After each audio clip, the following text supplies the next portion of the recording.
I'm making flautas in a couple of days, so I thought, well, I just might as well get my chicken ready. While I'm at it, I took some out and stuck it in this little bag for a little taco salad. If I just stick this in my freezer, when I want to make a taco salad, it's going to be freezer burnt. There's a lot of air in here. I need to get it out of there. So I've got this bowl of water sitting on top of this little tub so I can show you.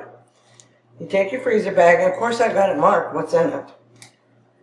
And you shut it, not quite to the end.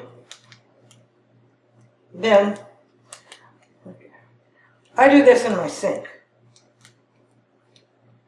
But it's just kind of hard to show you my sink.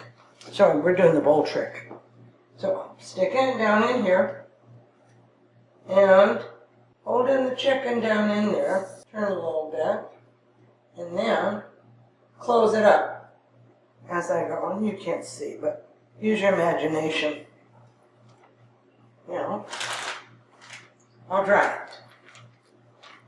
Okay, and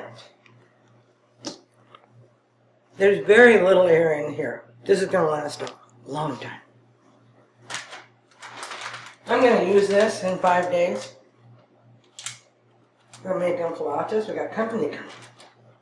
But might as well get it done and then freeze it. I like to cook stuff big. Then freeze it. Makes for a real quick meal. Real quick little appetizers. And that's my kind of cooking.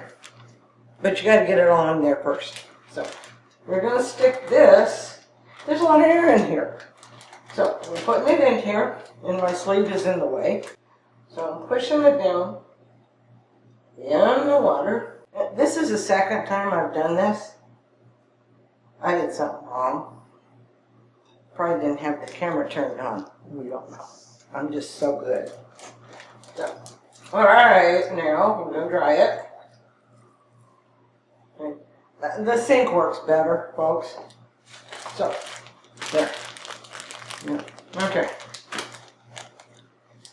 There's very little air in here. This would last a lot longer this way. Now you know how to do it. Prevent freezer burn.